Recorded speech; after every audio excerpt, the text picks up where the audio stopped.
ಎರಡು ಶುಭ ಗ್ರಹಗಳ ಸಂಗಮದಿಂದ ನಿಮಗೆ ನಿಮ್ಮ ಪುಣ್ಯ ಭಾಗ್ಯೋದಯ ಚೆನ್ನಾಗಾಗ್ತಾ ಇದೆ. ಸ್ವಲ್ಪ ಪ್ರಯತ್ನದ ಮುಖಾಂತರನೇ ನಿಮಗೆ ಕಂಕಣ ಭಾಗ್ಯ ಬರ್ತಕ್ಕಂಥದ್ದು.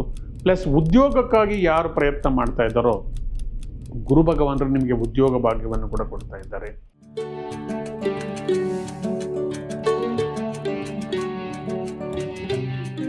ಓಂ ಶ್ರೀ ಗಣೇಶಾಯ ನಮಃ. ಓಂ ಶ್ರೀ ಗುರುಭ್ಯೋ ನಮಃ.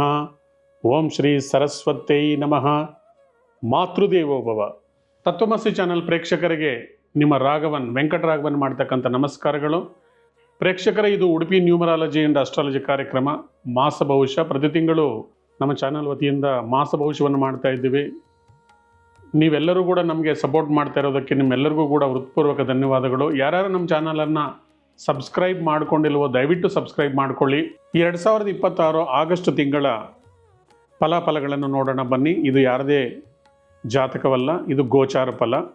ನಿಮ್ಮ ಮೂಲ ಜಾತಕಕ್ಕೆ ಈ ಗೋಚಾರ ಫಲವನ್ನು ನೀವು ಕಂಪೇರ್ ಮಾಡ್ಕೊಳ್ಳಿ. ದಶಾಭುಕ್ತಿಗಳು ಚೆನ್ನಾಗಿದ್ದರೆ ಫಲಗಳು ಚೆನ್ನಾಗಿರುತ್ತೆ, ದಶಾಭುಕ್ತಿಗಳು ಕಮ್ಮಿ ಇದ್ದರೆ ಸಾಧಾರಣವಾದಂಥ ಫಲಗಳು ಸಿಕ್ಕತ್ತೆ. ಗ್ರಹಗಳ ಒಂದು ಮೂಮೆಂಟನ್ನು ತಿಳ್ಕೊಳ್ತಕ್ಕಂಥ ಒಂದು ಸಮಯ. ಗುರು ಭಗವಾನರು ಕರ್ಕಾಟಕ ರಾಶಿಯಲ್ಲಿದ್ದಾರೆ. ಜೊತೆಗೆ ಬುಧ 6ನೇ ತಾರೀಕಿಂದ 22ನೇ ತಾರೀಕುವರೆಗೂ ಕರ್ಕಾಟಕ ರಾಶಿಯಲ್ಲಿ ಗುರು ಒಟ್ಟೊಟ್ಟಿಗೆ ಜರ್ನಿ ಮಾಡ್ತಾ ಇದ್ದಾರೆ. ಶನಿ ಭಗವಾನರು ಮೀನ ರಾಶಿಯಲ್ಲಿದ್ದಾರೆ. ರಾಹು ಭಗವಾನರು ಕುಂಭರಾಶಿಯಲ್ಲಿ. ಕೇತು ಸೂರ್ಯನ ಒಟ್ಟಿಗೆ ಸಿಂಹ ರಾಶಿಯಲ್ಲಿ. ಸೂರ್ಯ ಭಗವಾನರು ಆಗಸ್ಟ್ 18ನೇ ತಾರೀಕು ತನ್ನ ಸ್ವಂತ ರಾಶಿಗೆ ಜರ್ನಿ ಮಾಡ್ತಾ ಇದ್ದಾರೆ. ಶುಕ್ರ ಭಗವಾನರು ಮುಖ್ಯವಾಗಿ ನೀಚ ರಾಶಿಯಾಗಿರ್ತಕ್ಕಂಥ ಕನ್ಯಾ ರಾಶಿಯಲ್ಲಿ 2ನೇ ತಾರೀಕಿಂದ ಜರ್ನಿ ಮಾಡ್ತಾ ಇದ್ದಾರೆ. ಇನ್ನು ಉಳಿದಂಗೆ ಕುಜ ಭಗವಾನರು ತನ್ನ ಶತ್ರು ರಾಶಿಯಾಗಿರ್ತಕ್ಕಂಥ ಮಿಥುನ್ ರಾಶಿಯಲ್ಲಿ ಜರ್ನಿ ಮಾಡ್ತಾ ಇದ್ದಾರೆ. ಇದು ಗ್ರಹಗಳ ಚಲನೆ ಮತ್ತು ಇದು ಗೋಚಾರ ಫಲ. ಲಕ್ಷಾಂತರ ಜನಗೆ ಒಂದು ರಾಶಿಯಲ್ಲಿರ್ತಕ್ಕಂಥವ್ರಿಗೆ ಇದೊಂದು ಗೋಚಾರ ಫಲ. ಯಾರ್ದು ಇಂಡಿವಿಜುವಲ್ ಭವಿಷ್ಯ ನಾವು ಹೇಳ್ತಾ ಇಲ್ಲ. ಈ ಗೋಚಾರ ಫಲಗಳು ನಿಮ್ಮ ಜಾತಕದಲ್ಲಿರ್ತಕ್ಕಂಥ ಫಲಾಫಲಗಳಿಗೆ ಶುಭ ಅಥವಾ ಅಶುಭ ದಶೆಗಳು ನಡೀತಾ ಇದ್ದರೆ ಅದ ಮೇಲೆ ವೇರಿ ಆಗ್ತಾ ಇರುತ್ತೆ. ಒಮ್ಮೆ ನಿಮ್ಮ ಜಾತಕಗಳನ್ನು ಕೂಡ ಪರಿಶೀಲನೆ ಮಾಡ್ಕೊಳ್ಳಿ. ಮತ್ತು ಜಾತಕದ ಜೊತೆಗೆ ಒಬ್ಬ ವ್ಯಕ್ತಿಯ ಮೇಲೆ ನೀವಿರ್ತಕ್ಕಂಥ ಮನೆ ಸ್ಥಾನಬಲ ಕೂಡ ನಿಮ್ಮ ಮೇಲೆ ಪರಿಣಾಮ ಬೀರ್ತಾ ಇರುತ್ತೆ. ಎಷ್ಟೋ ಸರ್ತಿ ನಿಮ್ಮ ನೇಮ್ ಕೂಡ ಸಂಖ್ಯಾಬಲಕ್ಕೆ ಇಲ್ಲದೆ ಇರುವಾಗ, ಸಂಖ್ಯಾಶಾಸ್ತ್ರದ ಪ್ರಕಾರ ಇಲ್ಲದೆ ಇರುವಾಗಲೂ ಕೂಡ ಸಾಕಷ್ಟು ತೊಂದರೆಗಳನ್ನು ಅನುಭವಿಸ್ತಾ ಇರ್ತೀರಿ. ಈಗ ಒಂದೊಂದು ರಾಶಿಯ ಫಲಾಫಲಗಳನ್ನು ತಿಳ್ಕೊಳ್ತಕ್ಕಂಥ ಸಮಯ. ಮುಂದಿನ ರಾಶಿ, ಕೊನೆಯ ರಾಶಿ, ಮೋಕ್ಷ ರಾಶಿ, ಮೀನ ರಾಶಿ, ಜಲತತ್ವದ ರಾಶಿ, ಡ್ಯುಯಲ್ ಸೈನ್. ಯಾವಾಗಲೂ ಚಿಂತಕರು, ಕನಸುಗಾರರು. ಮೀನ ರಾಶಿಯಲ್ಲಿ ಶನಿ ಭಗವಾನರಿದ್ದಾರೆ. ನಿಮ್ಮ ಕನಸುಗಳಿಗೆಲ್ಲ ಬ್ರೇಕ್ ಆಗಿಬಿಟ್ಟಿದೆ. ಒಂದು ಪ್ರಶಾಂತವಾಗಿರ್ತಕ್ಕಂಥ ಒಂದು ಬಾವಿಯಲ್ಲಿ ನೀರಲ್ಲಿ ನೀವೊಂದು ಕಲ್ಲು ಹಾಕಿದರೆ ಯಾವ ಥರ ಅಲೆಗಳು ಬಂದ್ಬಿಡುತ್ತೋ ನಿಮ್ಮ ಮನಸ್ಸು ಕೂಡ ಆ ಥರ ಡಿಸ್ಟರ್ಬೆನ್ಸ್ ಆಗಿದೆ. ಏನಪ್ಪ ಇದೇನಾ ಜೀವನ, ಇಷ್ಟೇನಾ ಬದುಕು, ನಾನು ಎಷ್ಟು ಪ್ರಯತ್ನ ಮಾಡಿದ್ರು ಇದೇ ಥರ ಆಗ್ತಾ ಇದೆ ಅಂತಕ್ಕಂಥ ಆಲೋಚನೆಗಳು ಬರುತ್ತೆ. ದಶಾಭುಕ್ತಿಗಳು ಚೆನ್ನಾಗಿದ್ದರೆ ಚೆನ್ನಾಗೇ ಇರುತ್ತೆ. ಕುಜ ಭಗವಾನರು ಸುಖದ ಭಾವದಲ್ಲಿದ್ದಾರೆ. ಕುಜ ಸುಖದ ಭಾವದಲ್ಲಿದ್ದರೆ ಒಳಗಡೆ ಒಂದು ರೀತಿ ಫೈರ್ ಇರುತ್ತೆ. ಏನು ಸಾಧನೆ ಮಾಡೋಕ್ಕಾಗಿಲ್ಲ, ಅಚೀವ್ ಮಾಡೋಕ್ಕಾಗಿಲ್ಲ, ನಾನು ಇನ್ನೂ ಹೆಚ್ಚು ಸಾಧನೆ ಮಾಡಬೇಕಾಗಿತ್ತು ಈ ವಯಸ್ಸಿಗೆ ಅಂತಕ್ಕಂಥ ಭಾವನೆ ಕ್ರಿಯೇಟ್ ಆಗ್ತಾ ಇರುತ್ತೆ. ಪೂರ್ವಜನ್ಮದ ಪುಣ್ಯಸ್ಥಾನದಲ್ಲಿ ನಿಮ್ಮ ಪುಣ್ಯಕ್ಕೆ ಗುರು ಭಗವಾನರು ಇದ್ದಾರೆ. ನಿಮ್ಮ ಪುಣ್ಯ ಭಾಗ್ಯೋದಯ ಚೆನ್ನಾಗಾಗ್ತಾ ಇದೆ. ಗುರು ಭಗವಾನರ ಆಶೀರ್ವಾದದಿಂದ ಯಾರು ಮದುವೆ ಕಾರ್ಯಗಳಿಗಾಗಿ ಪ್ರಯತ್ನ ಮಾಡ್ತಾ ಇದ್ದಾರೋ, ಯಾಕಂದರೆ ವಿವಾಹ ಸ್ಥಾನಾಧಿಪತಿ ಆಗಿರ್ತಕ್ಕಂಥ ಬುಧರು ಕೂಡ ಗುರು ಜೊತೆಯಲ್ಲಿದ್ದಾರೆ. ಸ್ವಲ್ಪ ಪ್ರಯತ್ನದ ಮುಖಾಂತರನೇ ನಿಮಗೆ ಕಂಕಣ ಭಾಗ್ಯ ಬರ್ತಕ್ಕಂಥದ್ದು. ಪ್ಲಸ್ ಉದ್ಯೋಗಕ್ಕಾಗಿ ಯಾರು ಪ್ರಯತ್ನ ಮಾಡ್ತಾ ಇದ್ದಾರೋ ಗುರು ಭಗವಾನರು ನಿಮಗೆ ಉದ್ಯೋಗ ಭಾಗ್ಯವನ್ನು ಕೂಡ ಕೊಡ್ತಾ ಇದ್ದಾರೆ. ಈ ಅಪರೂಪದ ಸಂಗಮ, ಎರಡು ಶುಭ ಗ್ರಹಗಳ ಸಂಗಮದಿಂದ ನಿಮಗೆ ಶುಭ ಕಾರ್ಯಗಳಾಗೋದು. ವೆಹಿಕಲ್ ತಗೊಳ್ಳೋದು ಪ್ರಯತ್ನ ಮಾಡೋರಿಗೆ ಅಥವಾ ಮನೆ ಕಟ್ಟೋದಕ್ಕೆ ಪ್ರಯತ್ನ ಮಾಡೋರು ಕೂಡ ಇದೆಲ್ಲ ಆಗುತ್ತೆ. ಸ್ವಾಮಿ, ನಾವು ಯಾವಾಗಲೂ ಹೇಳ್ತಾ ಇದ್ದೀರಿ ನಮಗೇನು ಒಳ್ಳೆಯದಾಗಿಲ್ಲ ಅಂತ. ಸೊ ಒಂದು ಸರ್ತಿ ನಿಮ್ಮ ಜಾತಕವನ್ನು ಕೂಡ ಪರಿಶೀಲನೆ ಮಾಡ್ಕೊಳ್ಳಿ. ಇದು ಯಾರು ಇಂಡಿವಿಜುವಲ್ ಭವಿಷ್ಯ ನಾವು ಹೇಳ್ತಾ ಇಲ್ಲ, ಯೂನಿವರ್ಸಲ್ ಆಗಿ ಇದು ಲಕ್ಷಾಂತರ ಜನಕ್ಕೆ ಅನ್ವಯವಾಗ್ತಕ್ಕಂಥದ್ದು. ಸೊ ನಿಮ್ಮ ಪರ್ಸ್ನಲ್ ಹಾರ್ಸ್ಕೋಪನ್ನು ಮ್ಯಾಚ್ ಮಾಡಿಕೊಂಡು ಶುಭ ಅಶುಭ ಫಲಗಳನ್ನು ಮ್ಯಾಚ್ ಮಾಡ್ಕೊಳ್ತಾ ಹೋಗಿದರೆ, ಇದಕ್ಕೆ ತಕ್ಕಂಥ ಪರಿಹಾರಗಳು ಮಾಡಿಕೊಂಡಿದ್ದರೆ ಇಂಪ್ರೂವ್ಮೆಂಟ್ ಆಗ್ತಾ ಇರುತ್ತೆ. ಒಳ್ಳೆ ಕಾಲ ನಡೀತಾ ಇದೆ. ಎಕ್ಸ್ಪೆಷಲಿ 6ನೇ ಮನೆಯಲ್ಲಿ ಸೂರ್ಯ ಭಗವಾನರು. ಶತ್ರು ಜಯ, ಕೋರ್ಟ್ ಕೇಸುಗಳು ಜಯ, ಏನಾದರೂ ಪೆಂಡಿಂಗ್ ಇರ್ತಕ್ಕಂಥ ಸರ್ಕಾರಕ್ಕೆ ಸಂಬಂಧಿಸಿರ್ತಕ್ಕಂಥ ಕೆಲಸಗಳನ್ನು ಮುಕ್ತಾಯ ಮಾಡ್ಕೊಳ್ತಕ್ಕಂಥದ್ದು. ಕೇತು ಭಗವಾನರು ನಿಮ್ಮ ಬೆನ್ನಿಗೆ ನಿಂತುಕೊಂಡಿದ್ದಾರೆ. ವಿಘ್ನಗಳನ್ನು ಮೆಟ್ಟಿ ನಿಮಗೆ ಸಹಾಯ ಮಾಡ್ತಾ ಇದ್ದಾರೆ. ಶನಿ ಭಗವಾನರು ನಿಮ್ಗೆ ಸಪೋರ್ಟ್ ಇಲ್ಲ ಅಂದರೂ ಸಹ ಕೇತು ನಿಮಗೆ ಸಪೋರ್ಟ್ ಮಾಡ್ತಾ ಇದ್ದಾರೆ. ಕೇತು ಸಹಾಯ ಮಾಡ್ತಾ ಇದ್ದಾರೆ ಅಂದರೆ ಯಾವ ಗ್ರಹನೂ ತೊಂದರೆ ಮಾಡೋಕ್ಕಾಗಲ್ಲ. ಪ್ಲಸ್ 7ನೇ ಮನೆಯಲ್ಲಿ ಶುಕ್ರ ಭಗವಾನ್ ಇದ್ದಾರೆ. ಶುಕ್ರ ಭಗವಾನ್ 7ನೇ ಮನೆಯಲ್ಲಿರೋದು ಶುಭನೇ, ಆದರೆ ನೀಚನಾಗಿರೋದ್ರಿಂದ ಸ್ವಲ್ಪ ನೀವು ವ್ಯವಹಾರಗಳು ಮಾಡಿಕೊಳ್ಳುವಾಗ, ಪಾಲುದಾರಿಕೆ ಮಾಡಿಕೊಳ್ಳುವಾಗ ಅಥವಾ ಸ್ತ್ರೀಯರ ಜೊತೆ ವ್ಯವಹಾರಗಳು ಮಾಡುವಾಗ, ದುಡ್ಡು ಕಾಸು ವ್ಯವಹಾರಗಳು ಎಕ್ಸ್ಚೇಂಜ್ ಮಾಡಿಕೊಳ್ಳುವಾಗ ಜಾಗ್ರತೆಯಿಂದ ಇರಿ. ಮತ್ತು ನಿಮ್ಮ ಸೋದರಿಯೊಬ್ಬರ ವಿವಾಹ ಜೀವನದಲ್ಲಿ ಸ್ವಲ್ಪ ತೊಡಕುಗಳಾಗೋ ಚಾನ್ಸಸ್ ಇದೆ. ಅದನ್ನು ಹತ್ರದಲ್ಲಿ ಇದ್ಕೊಂಡು ನೀವು ಪರಿಷ್ಕಾರ ಮಾಡಿಸ್ಕೊಡಿ. ವ್ಯಯಸ್ಥಾನದಲ್ಲಿರ್ತಕ್ಕಂಥ ರಾಹು ಭಗವಾನರು ನಿಮ್ಮ ಕೈಯಲ್ಲಿ ದುಡ್ಡು ನಿಲ್ಲಕ್ಕೆ ಬಿಡ್ತಾ ಇಲ್ಲ. ಲಕ್ಷ ಬಂದರೆ ಲಕ್ಷ ಖರ್ಚಾಗುತ್ತೆ, 10,000 ಬಂದರೆ 10,000 ಖರ್ಚಾಗುತ್ತೆ. ಒಂದೊಂದು ಸರ್ತಿ ನಿಮ್ಮ ಕೈ ಮೀರಿ ಕೂಡ ಖರ್ಚು ಮಾಡಿಸ್ತಾ ಇರ್ತಾರೆ. ಅದರಿಂದ ಖರ್ಚು ವೆಚ್ಚಗಳ ಬಗ್ಗೆ ಗಮನ ಕೊಡಿ. ಖರ್ಚುಗಳನ್ನು ಕಮ್ಮಿ ಮಾಡ್ತಾ ಬನ್ನಿ. ಸಾಧ್ಯವಿದ್ದಷ್ಟು ಸ್ವಲ್ಪ ಜಿಪುಣತನವನ್ನು ಪ್ರದರ್ಶಿಸಿ. ಒಳ್ಳೆ ಟೈಮ್ ಬರುತ್ತೆ, ಗುರುಬಲ ಬಂದಿದೆ, ಉದ್ಯೋಗ ಅವಕಾಶಗಳು ಬರ್ತಾ ಇದೆ, ಶುಭ ಕಾರ್ಯಗಳು ನಡೀಬೇಕಾಗಿದೆ. ವೆಹಿಕಲ್ಲು, ಮನೆ ಗೃಹ ನಿರ್ಮಾಣ ಕಾರ್ಯಗಳಿಗೆ ಕೂಡ ನಿಮ್ಮ ಸಾಕಷ್ಟು ಹಣ ಬೇಕಾಗಿರೋದ್ರಿಂದ ಈಗ ಬ್ಯಾಂಕ್ ಲೋನ್ಸ್ ಕೂಡ ಈಸಿಯಾಗಿ ನಿಮಗೆ ಸಿಕ್ಕತ್ತೆ. ಕುಜರನ್ನು ಹೊಲಿಸ್ಕೋಬೇಕಂದ್ರೆ ಲಕ್ಷ್ಮೀ ನರಸಿಂಹ ಸ್ತೋತ್ರವನ್ನು ಓದ್ಕೊಳ್ಳಿ. ಲಕ್ಷ್ಮೀ ನರಸಿಂಹಸ್ವಾಮಿ ಕರಾವಲಂಬನ ಸ್ತೋತ್ರವನ್ನು ಓದ್ಕೊಳ್ತಾ ಬನ್ನಿ. ಶನಿ ಭಗವಾನರು ನಿಮ್ಮ ರಾಶಿಯಲ್ಲಿದ್ದಾರೆ. ಶನಿ ಸ್ತೋತ್ರ ಮಂತ್ರ, ದಶರಥ ಕೃತ ಶನಿ ಸ್ತೋತ್ರವನ್ನು ಓದ್ಕೊಳ್ತಾ ಬನ್ನಿ. ಓವರಲ್ ಆಗಿ ಇಂಪ್ರೂವ್ಮೆಂಟ್ ತುಂಬ ಚೆನ್ನಾಗಿದೆ, ಒಳ್ಳೆಯದಾಗತ್ತೆ. ಎಲ್ಲರಿಗೂ ಒಳ್ಳೆಯದಾಗಲಿ. ಈ ಕಾರ್ಯಕ್ರಮವನ್ನು ಮುಕ್ತಾಯ ಮಾಡೋಕ್ಕೆ ಮೊದಲು ಉಡುಪಿ ವಾಸ್ತು ಶಾಸ್ತ್ರದ ಪ್ರಕಾರ ಕೆಲವು ಗೃಹ ವಾಸ್ತು ಟಿಪ್ಸನ್ನು ತಿಳ್ಕೊಳ್ಳೋಣ. ನಾನು ಲಾಸ್ಟ್ ಟೈಮ್ ಹೇಳಿದ್ದೆ ನಿಮಗೆ, ಈ ಸರ್ತಿ ಅಗ್ನಿಮೂಲೆ ಬಗ್ಗೆ ನಾನು ಮಾತಾಡ್ತೀನಿ. ಸೌತ್ ಈಸ್ಟ್ ಕಾರ್ನರ್ ಅಗ್ನಿಮೂಲೆ. ಯೂಶಲಿ ಸೌತ್ ಈಸ್ಟ್ ಮೂಲೆ ಅಂದ್ರೆ ಎಲ್ಲರಿಗೂ ಗೊತ್ತಾಗೋದು ಅಡುಗೆ ಕೋಣೆ, ಅಡುಗೆ ಮನೆ ನಾವು ಇಡ್ತಕ್ಕಂಥ ಸ್ಥಳ ಅಂತ.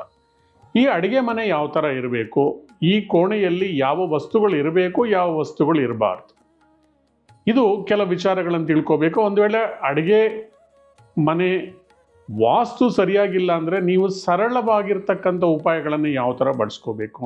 ಇದರಲ್ಲಿ ಒಡೆಯೋದಿರೋದಿಲ್ಲ, ಬಡಿಯೋದಿರೋದಿಲ್ಲ, ಕೆಡವೋದಿರೋದಿಲ್ಲ. ಕೇವಲ ಕಲರ್ ಕಾಂಬಿನೇಷನ್ಸ್ ಮತ್ತು ಸರಳ ಉಪಾಯಗಳಿಂದ ಇದನ್ನು ಯಾವ ಥರ ಸರಿಪಡಿಸ್ಕೊಳ್ಬೋದು ಅಂತಕ್ಕಂಥ ವಿಚಾರವನ್ನು. ಮೊದಲನೇದಾಗಿ, ಅಡುಗೆ ಮನೆಯಲ್ಲಿ ನೀವು ಸ್ಟವ್ ಇಡ್ತಕ್ಕಂಥ ಒಂದು ಸ್ಲ್ಯಾಬು ಯಾವಾಗಲೂ ಗ್ರೀನ್ ಕಲರ್ ಇರೋ ಥರ ನೋಡ್ಕೊಳ್ಳಿ. ಒಂದು ವೇಳೆ ನಿಮ್ಮ ಮನೆಯಲ್ಲಿ ಆಲ್ರೆಡಿ ಬೇರೆ ಸ್ಲ್ಯಾಬ್ ಹಾಕಿದ್ದಾರೆ, ಒಂದು ಕಪ್ಪು ಕಲರ್ದು ಈ ಥರ ಸ್ಲ್ಯಾಬ್ ಏನಾಗಿದ್ರು ಹಾಕಿದರೆ, ನೀವು ಸ್ಟವ್ ಕೆಳಗಡೆ ಒಂದು ಗ್ರೀನ್ ಟೈಲ್ಸನ್ನು ಹಾಕ್ಬಿಟ್ಟು ಅದರ ಮೇಲೆ ಸ್ಟವ್ ಇಟ್ಕೊಳ್ಳಿ. ಮತ್ತು ಈ ಮೂಲೆಯಲ್ಲಿ ಸಾಧ್ಯವಿದ್ದಷ್ಟು ಕೂಡ ಕೆಂಪು ಬಣ್ಣ ಇರೋ ಥರ ನೋಡ್ಕೊಳ್ಳಿ. ಒಂದು ವೇಳೆ ಈ ಮೂಲೆ ಏನಾದರೂ ಕಟ್ಟಾಗಿದ್ದರೆ ಅಥವಾ ಈ ಮೂಲೆಯಲ್ಲಿ ಬಣ್ಣಗಳು ನಿಮಗೆ ಮ್ಯಾಚ್ ಆಗಿಲ್ಲ ಅಂತ ಹೇಳಿದ್ರೆ, ಕೆಂಪು ಬಣ್ಣದ ಒಂದು 0 ಕ್ಯಾಂಡಲ್ ಲೈಟ್ ಬಲ್ಬನ್ನು ರೆಗ್ಯುಲರ್ ಆಗಿ ಇಲ್ಲಿ ಬೆಳಗಿಸ್ಬೇಕು. ಯೂಶಲಿ ಅಡುಗೆ ಮನೆಯಲ್ಲಿ ಒಂದು ಅನ್ನಪೂರ್ಣೇಶ್ವರಿ ಒಂದು ಚಿಕ್ಕ ವಿಗ್ರಹ ಅಥವಾ ಒಂದು ಫೋಟೋವನ್ನು ಇಟ್ಟುಕೊಂಡು ನೀವು 24x7 ಕಾಮಾಖ್ಯ ದೀಪವನ್ನು ನೀವು ಹಚ್ಚಿದರೆ, ಇಲ್ಲಿ ಬೆಂಕಿ ಉರಿದರೆ ನಿರಂತರವಾಗಿ, ಅಂದರೆ ದೀಪ ಉರಿತಾ ಇದ್ದರೆ ನಿಮ್ಮ ಮನೆಯಲ್ಲಿ ಶುಭಫಲಗಳು ಹೆಚ್ಚಾಗತ್ತೆ. ಯಾಕೆಂದರೆ ಅಗ್ನಿಮೂಲೆ ಅಂತಕ್ಕಂಥದ್ದು ನಮಗೆ ಐಶ್ವರ್ಯ, ಯಶಸ್ಸು, ಕೀರ್ತಿ, ಆರೋಗ್ಯವನ್ನು ಕೊಡ್ತಕ್ಕಂಥದ್ದು. ಸೊ ಒಂದು ವೇಳೆ ಈ ಮೂಲೆಯಲ್ಲಿ ಏನಾದರೂ ನೀವು ಕಬೋರ್ಡಲ್ಲಿ ಗ್ಲಾಸ್ ಕಾಣೋ ಥರ ಗ್ಲಾಸ್ ಏನಾದರೂ ನೀವು ಕಬೋರ್ಡ್ಸಲ್ಲಿ ನೀವು ಹಾಕಿದರೆ, ಆ ಗ್ಲಾಸ್ಗೆ ನೀವು ರೆಡ್ ಕಲರ್ ಸ್ಟಿಕ್ಕರ್ಸನ್ನು ಹಾಕ್ಕೊಂಬಿಡಿ. ಮತ್ತು ಈ ಮೂಲೆಯಲ್ಲಿ ಸಾಧ್ಯವಿದ್ದಷ್ಟು ಕೂಡ ಕನ್ನಡಿಗಳಿರಬಾರ್ದು, ಯಾವುದೇ ರೀತಿಯ ಕನ್ನಡಿಗಳಿರಬಾರ್ದು. ಮತ್ತು ಈ ಮೂಲೆಯಲ್ಲಿ ಡ್ರ್ಯಾಗನ್ ಚಿತ್ರವನ್ನು, ಕೆಂಪು ಬಣ್ಣದ ಒಂದು ಡ್ರ್ಯಾಗನ್ ಚಿತ್ರವನ್ನು ನೀವು ಇಟ್ಟಿದ್ದೇ ಆಗಿದರೆ ನಿಮಗೆ ಎಂಡ್ಲೆಸ್ ಲಕ್ ಅನ್ನೋದು ಬರ್ತಾ ಇರುತ್ತೆ. ಮತ್ತು ನೀವು ಈ ಕಪಾಟುಗಳನ್ನು ಮಾಡಿದರೆ, ನಿಮ್ಮ ಬೇಳೆ ಈ ಥರದ್ದು ಧಾನ್ಯಗಳನ್ನು ಇಟ್ಕೊಳ್ಳೋದಕ್ಕೆ ಕಪಾಟುಗಳನ್ನು ಮಾಡಿದರೆ, ಯಾವಾಗಲೂ ಕೂಡ ನಿಮ್ಮ ಕಪಾಟುಗಳು ಕೆಂಪು ಬಣ್ಣ ಅಥವಾ ಆರೆಂಜ್ ಕಲರ್ ಅಥವಾ ಸನ್ರೈಸ್ ಕಲರ್ಸನ್ನು ಬಳಸ್ಕೊಳ್ಳಿ. ಗ್ರೀನ್ ಕಲರ್ ಕೂಡ ಈ ಮೂಲೆಯಲ್ಲಿ ನೀವು ಬಳಸ್ಕೊಳ್ಬೋದು. ಒಂದು ವೇಳೆ ಅಗ್ನಿಮೂಲೆಯಲ್ಲಿ ಸ್ಟೆಪ್ಸು ಬೆಳೆದಿದ್ದು ನಿಮ್ಮ ಎಲಿವೇಶನ್ಗೆ ಕೂಡ ಅಟ್ಯಾಚ್ ಆಗಿದ್ರೆ ಅಗ್ನಿಮೂಲೆ ದೋಷ ಬರುತ್ತೆ. ಅಥವಾ ಅಗ್ನಿಮೂಲೆಗೆ ಏನಾದರೂ ರೋಡ್ ಹಿಟ್ಟಿದ್ರೆ ಔಟ್ಸೈಡಿಂದ ಕೂಡ ಅಗ್ನಿಮೂಲೆ ದೋಷಗಳು ಬರ್ತಾ ಇರುತ್ತೆ. ಈ ಥರ ಅಗ್ನಿಮೂಲೆಗೆ ಎದುರುಗಡೆಯಾಗಿ ಸ್ಟೆಪ್ಸ್ ಬಂದಾಗಲೂ ಕೂಡ ಆಗ್ನೇಯ ದೋಷಗಳು ಏರ್ಪಾಟಾಗ್ತಾ ಇರುತ್ತೆ. ಇದಕ್ಕಾಗಿ ನೀವು ಕಾಂಪೌಂಡಿಂದ ಹೊರಗಡೆಗೆ ತುಳಸಿ ಗಿಡಗಳನ್ನು ಬೆಳೆಸ್ಕೊಳ್ಳೋದು. ಮತ್ತು ನಿಮಗೆ ಲಕ್ ಏನು ಬರ್ತಾನೇ ಇಲ್ಲ, ನೀವು ಎಷ್ಟೇ ಕಷ್ಟಪಡ್ತಾ ಇದ್ರೂ ಆಗಿಲ್ಲ ಅಂತ ಹೇಳಿದ್ರೆ, ಒಂದು ಕೆಂಪು ಬಣ್ಣದ ಒಂದು ಕ್ಯಾಶ್ ಬಾಕ್ಸನ್ನು ಮಾಡಿಬಿಟ್ಟು ಅಲ್ಲಿ ಇಟ್ಬಿಟ್ಟು ರೆಗ್ಯುಲರ್ ಆಗಿ ಅದರಲ್ಲಿ ಕಾಯಿನ್ಸ್ ಹಾಕ್ತಾ ಬನ್ನಿ. ಒಂದು ವೇಳೆ ಏನಾದರೂ ಈ ಮೂಲೆಯಲ್ಲಿ ನಿಮಗೆ ಶೌಚಾಲಯ ಬಂದಿದ್ದರೆ, ಟಾಯ್ಲೆಟ್ ಬಂದಿದ್ದರೆ ಇದು ತುಂಬಾ ಅಶುಭ ಅಂತ ನಾವು ಪರಿಗಣನೆ ಮಾಡ್ತೀವಿ. ಯಾವಾಗಲೂ ಕೂಡ ಯಾವುದೇ ಕಾರ್ನರ್ಗೂ ಕೂಡ ಟಾಯ್ಲೆಟ್ ಬರಬಾರ್ದು. ಅಗ್ನಿಮೂಲೆಯಲ್ಲಿ ದಕ್ಷಿಣಕ್ಕೆ ಕೆಲವು ದಿಕ್ಕಿರುತ್ತೆ, ಮಧ್ಯಭಾಗದಲ್ಲಿ ಅಲ್ಲಿ ಟಾಯ್ಲೆಟ್ ಬರೋದು ಸೂಕ್ತ. ಒಂದು ವೇಳೆ ಮೂಲೆಗೆ ಕಾರ್ನರ್ಗೆ ಏನಾದರೂ ಟಾಯ್ಲೆಟ್ ಬಂದಿದೆ ಅಂದರೆ ನೀವು ಇಲ್ಲಿ ಆ ಟಾಯ್ಲೆಟ್ ಸುತ್ತಲೂ ಯು ಶೇಪಲ್ಲಿ ಕಾಪರ್ ಸ್ಟ್ರಿಪ್ಪನ್ನು ನೀವು ಅಂಟಿಸ್ಬೇಕಾಗತ್ತೆ. ಕಾಪರ್ ಸ್ಟ್ರಿಪ್ಪನ್ನು ಆ ಕಮೋಡಿಗೆ ಸುತ್ತಲೂ ಪ್ಲಸ್ ನೀವು ಕೂತ್ಕೊಳ್ತಕ್ಕಂಥ ಹಿಂದಿನ ಭಾಗಕ್ಕೆ ಕೂಡ ನೀವು ಕಾಪರ್ ಸ್ಟ್ರಿಪ್ ಹಾಕಿದರೆ ಅಲ್ಲಿರ್ತಕ್ಕಂಥ ನೆಗೆಟಿವ್ ಎನರ್ಜಿ ಕಮ್ಮಿ ಆಗುತ್ತೆ. ಮತ್ತು ಈ ಟಾಯ್ಲೆಟಲ್ಲಿ ನಿರಂತರವಾಗಿ ನೀವು ರೆಡ್ ಕಲರ್ 0 ಕ್ಯಾಂಡಲ್ ಬಲ್ಪನ್ನು ಹಚ್ಚೋದ್ರಿಂದ ಕೂಡ, ಮತ್ತು ಇಲ್ಲಿ ಸೀ ಸಾಲ್ಟ್ ಇಟ್ಬಿಟ್ಟು ಸಾಟರ್ಡೆ ಭಾನುವಾರ ಟಾಯ್ಲೆಟನ್ನು ತೊಳೆಯೋದು ಮತ್ತು ಶುಭ್ರತೆಯನ್ನು ನೀವು ಕಾಪಾಡೋದ್ರಿಂದ ಕೂಡ ಇದರಿಂದ ಬರ್ತಕ್ಕಂಥ ನೆಗೆಟಿವನ್ನು ನೀವು ಅವಾಯ್ಡ್ ಮಾಡ್ಬೋದು. ಮತ್ತು ಅಗ್ನಿಮೂಲೆ ಅಂದ್ರೇ ಹೆಚ್ಚಾಗಿ ಹೆಣ್ಣುಮಕ್ಕಳು ಇಲ್ಲಿ ಟೈಮ್ ಕಳೀತಕ್ಕಂಥದ್ದು, ಅಡುಗೆ ಮಾಡ್ತಕ್ಕಂಥದ್ದು, ಯಾವುದೋ ಒಂದು ಕೆಲಸದ ನಿಮಿತ್ತವಾಗಿ ಅಗ್ನಿಮೂಲೆಯಲ್ಲಿರುತ್ತೆ. ಒಂದು ವೇಳೆ ಆಗ್ನೇಯ ದೋಷಗಳು ಬಂದರೆ ಆ ಮನೆಯ ಯಜಮಾನಿತಿ ಮತ್ತು ಅಥವಾ ಹಿರಿ ಮಗಳಿಗೆ ದೋಷಗಳು ಬರುತ್ತೆ, ಉದ್ಯೋಗದಲ್ಲಿ ತೊಂದರೆಗಳು ಬರುತ್ತೆ, ಆರೋಗ್ಯದಲ್ಲಿ ಏರ್ಪೇರು ಬರ್ತಾ ಇರುತ್ತೆ. ಅಗ್ನಿಮೂಲೆಯಲ್ಲಿ ಯಾವುದೇ ಕಾರಣಕ್ಕೂ ಕೂಡ ನೀವು ಮೆಡಿಸಿನನ್ನು ಇಡಬಾರದು. ಒಂದು ವೇಳೆ ನಿಮಗೆ ಸಾಕಷ್ಟು ವರ್ಷಗಳಿಂದ ಟ್ರೈ ಮಾಡ್ತಾ ಇದ್ರಿ, ಜಾಬ್ ಸಿಗ್ತಾ ಇಲ್ಲ ಅಂದರೆ ಅಗ್ನಿಮೂಲೆಯಲ್ಲಿ ನಾರ್ತ್ ಗೋಡೆಗೆ ತ್ರಿಕೋಣ ಆಕಾರದಲ್ಲಿರ್ತಕ್ಕಂಥ ಒಂದು ವಾಲ್ ಕ್ಲಾಕನ್ನು ನೀವು ಅಳವಡಿಸ್ಕೊಳ್ಳಿ. ಅಗ್ನಿಮೂಲೆಯಲ್ಲಿ ನಾರ್ತ್ ವಾಲ್ಗೆ ತ್ರಿಕೋಣ ಆಕಾರದಲ್ಲಿ, ಅದು ಕೆಂಪು ಬಣ್ಣದಲ್ಲಿದ್ದರೆ ಇನ್ನೂ ಒಳ್ಳೆಯದು. ಆ ಥರ ವಾಲ್ ಕ್ಲಾಕ್ ಹಾಕ್ಕೊಳ್ಳೋದ್ರಿಂದ ಕೂಡ ನಿಮಗೆ ಎಂಡ್ಲೆಸ್ ಅವಕಾಶಗಳು ಬರುತ್ತೆ. ಇರ್ತಕ್ಕಂಥ ವಾಸ್ತು ದೋಷಗಳನ್ನು ನಿವಾರಣೆ ಮಾಡ್ಕೊಳ್ಳೋದಕ್ಕೆ ಒಂದು ವೇಳೆ ನಿಮಗೆ ಆಗ್ನೇಯ ಮೂಲೆಯಲ್ಲಿ ವಿಂಡೋಸು ಇಂಥದಕ್ಕೆ ನೀವು ಸಾಧ್ಯವಿದಷ್ಟು ಕೂಡ ಶೇಡ್ಸ್ ಆಫ್ ರೆಡ್ ಕಲರ್ಸನ್ನು ಬಳಸ್ಕೊಳ್ಳೋದು ನಿಮಗೆ ಅತ್ಯಂತ ಶ್ರೇಯಸ್ಕರ ಆಗುತ್ತೆ. ಇವೆಲ್ಲವೂ ಕೂಡ ವೈಜ್ಞಾನಿಕ ತಳಹದಿಯ ಉಡುಪಿ ನ್ಯೂಮರಾಲಜಿ ಆ್ಯಂಡ್ ಅಸ್ಟ್ರಾಲಜಿ ಕಾರ್ಯಕ್ರಮ. ನೀವು ನಿರಂತರವಾಗಿ ನಮ್ಮ ಕಾರ್ಯಕ್ರಮವನ್ನು ವೀಕ್ಷಣೆ ಮಾಡ್ತಿರೋದಕ್ಕೆ ನಿಮ್ಮೆಲ್ಲರಿಗೂ ಅನಂತ ಧನ್ಯವಾದಗಳು. ಎಲ್ಲರಿಗೂ ಕೂಡ ಭಗವಂತ ಒಳ್ಳೆಯದನ್ನು ಮಾಡಲಿ.